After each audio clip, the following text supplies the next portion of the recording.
Le ministère de l'intégration africaine, du NEPAD et de la promotion de la bonne gouvernance à travers la cellule nationale de la CEDEAO organise la Semaine nationale de la CEDEAO les 4 et 7 mai 2017 à Dakar. Cette cellule-là, elle assure un rôle de coordination et de suivi de la mise en œuvre des politiques et programmes d'intégration dans l'espace CEDEAO. Le Sénégal a été pratiquement le seul pays à avoir organisé cette activité avec une telle dimension. Ça, c'est au niveau de la CEDEAO même que cela a été dit.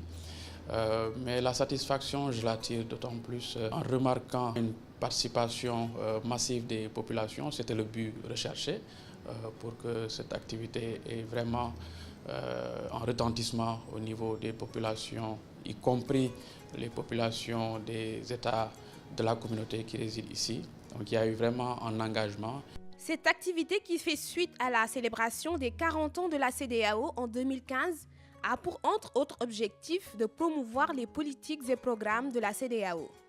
La motivation, c'est justement d'aller vers ces populations, de faire passer ce message-là, de les impliquer aussi, disons, dans la conception des programmes communautaires et aussi dans la mise en œuvre. La CEDEAO, qui a 42 ans cette année, a adopté la vision 2020 qui prône le passage de la CEDEAO des États à la CEDEAO des peuples, et ceci véritablement engage une participation responsable des populations, et justement c'est le but recherché à travers cette organisation de cette Semaine nationale de la CEDEAO. La célébration de la Semaine nationale de la CEDEAO permettra à tous les acteurs de promouvoir, échanger et réfléchir sur les grands enjeux du processus d'intégration tels que la libre circulation des personnes et des biens dans l'espace communautaire. Nous essayons, dans la mesure du possible, de vulgariser les programmes d'intégration dans le cadre de la CEDEAO en impliquant toutes les parties prenantes, mais aussi en assurant en tout cas une participation du Sénégal aux activités de la CEDEAO à l'échelle régionale, et aussi non seulement réfléchir sur les grands enjeux du processus d'intégration, mais raffermir les liens d'amitié et de solidarité qui existent entre les populations de la région.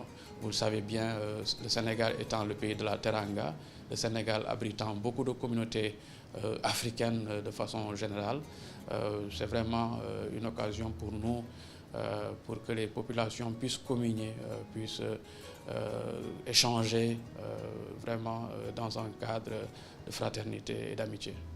Parmi les activités de la semaine figurent en bonne place un forum scientifique, un tournoi de football et de basketball, une journée d'enrôlement de la carte biométrique et des expositions. Un riche programme afin de communier entre citoyens de la CEDEAO établis au Sénégal.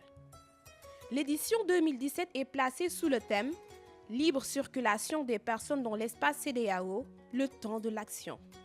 Le thème est libre circulation dans l'espace CEDEAO, le temps de l'action.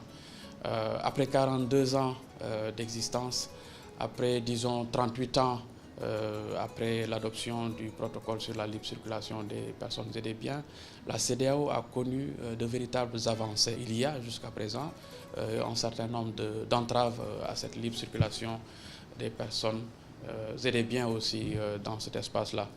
À travers le sport, à travers le tournoi de football et aussi le tournoi de basketball, parce qu'il y a un tournoi de basketball qui est également prévu pour les jeunes filles. L'idée est de faire de l'intégration par le sport pour faire passer ce message-là, pour que ces populations, pour que les participants puissent vraiment être au fait de leurs droits à la liberté de circulation. Le Sénégal a mis en circulation le passeport biométrique de la CEDEAO qui a été lancé depuis 2014, et ce passeport biométrique constituera vraiment une révolution dans l'approfondissement du processus d'intégration régionale, en ce sens que les populations n'auront plus besoin, comme par le passé, de la carte de résident pour rester séjourner dans un pays. Cette carte d'identité biométrique également aura valeur dans le document de voyage. Également, un autre avantage de cette carte d'identité biométrique réside dans le fait qu'il contribuera à renforcer la sécurité au niveau régional, puisqu'il y aura des données biométriques qui seront partagées par l'ensemble des services de sécurité. Durant ce forum scientifique et l'exposition culturelle, nous avons prévu une journée d'enrôlement sur la carte d'identité biométrique. Voilà autant d'éléments, à notre avis, qu'il importe de porter à la connaissance des participants. Dans le cadre des activités sportives de la Semaine nationale, le ministère de l'Intégration africaine, du NEPAD et de la promotion de la bonne gouvernance va lancer officiellement le démarrage du tournoi de football le samedi 8 avril 2017 à la piscine olympique de Dakar à 15h. Toute la communauté est conviée à venir célébrer le 42e anniversaire de la Communauté économique des États de l'Afrique de l'Ouest.